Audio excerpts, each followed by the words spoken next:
Hello, welcome to Trek, the Ray Up Educational Channel. This is our first video, and we're excited about this. As a team, we sat down and we discussed what to talk about in our first video. There was a consensus we arrived at. We said we're going to talk about communication.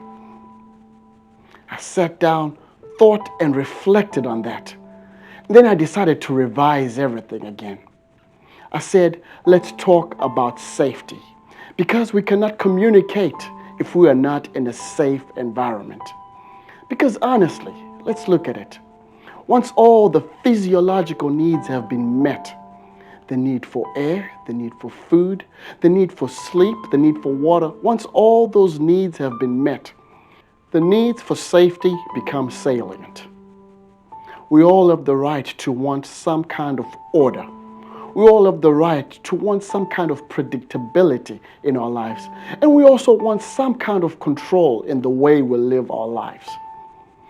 Our safety can either be given or guaranteed by family members or by society, through the police, through healthcare professionals, be it doctors, physical therapists, nurses, nurse aides, and anybody on the healthcare team.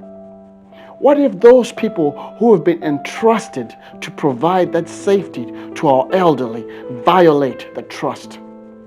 What is it that we do? On the Ray Up Educational Channel, what we are going to do is we're going to go into nursing homes. We are going to spotlight nursing homes that are not doing right.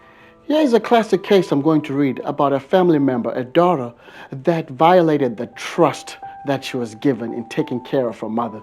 This is a story out of West Virginia, Charleston, West Virginia. Like we said, we're going to call out individuals who abuse the trust that has been given to them in taking care of the elderly, and commend the ones that are doing right. This is a story about, not even a story, this is the truth about Peggy Quisenberry. And I'll read. Charleston police said Judy Quisenberry, 75, died several weeks after her daughter Peggy was arrested and charged with neglect of an incapacitated adult. In March, police said Peggy called 911 about her mother having shortness of breath and loss of appetite. When paramedics arrived at the home, court documents said they found the house in unlivable conditions. There was trash piled waist high throughout the home and feces on the floor. Paramedics said there were bugs everywhere in the residence and the smell of the home was nauseating. When paramedics found Judy, the complaint said she was semi-responsive and laying in a bed covered in feces and urine. When they tried to move her,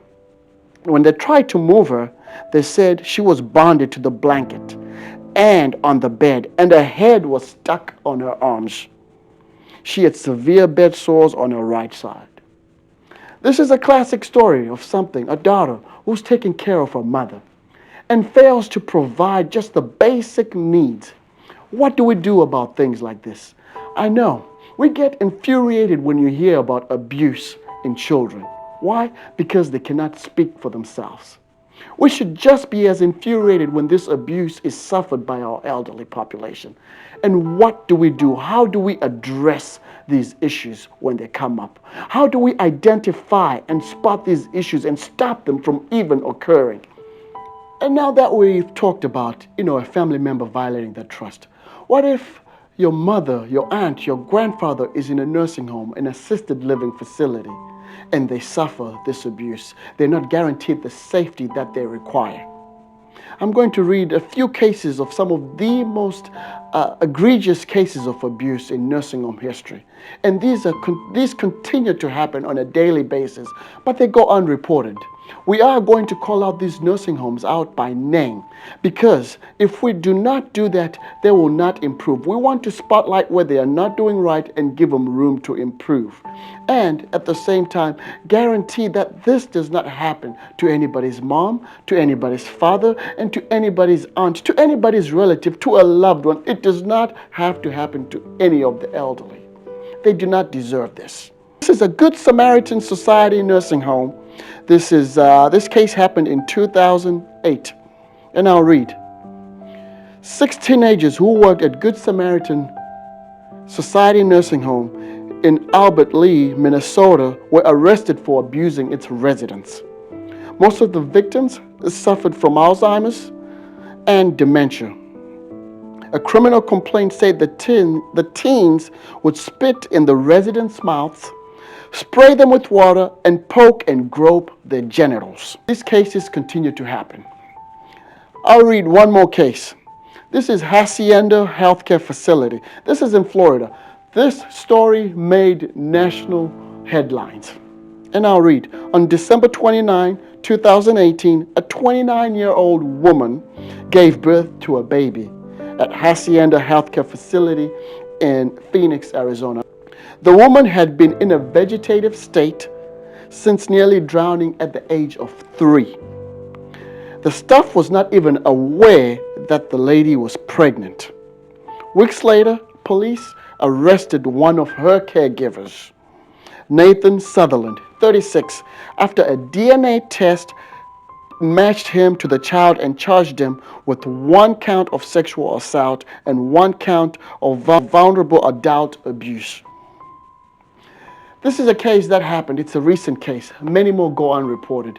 And there are many more cases that we can go through. How do we identify and stop these cases? One is by doing exactly what we're doing, calling out these nursing homes, having them accountable. If you are a family member and you're caring for somebody, or you've got somebody who is in a nursing home, we have to make sure that all these cases are addressed, or actually all these cases are stopped from happening. Here at RAYUP, we take cases of elderly abuse very seriously. As such, we've got programs that protect your loved ones from abuse. On the video description below, we've attached a PDF file of some of the programs that we offer. And you can also visit us on www.rayup.com. And don't forget to subscribe and share, and see you in our next video.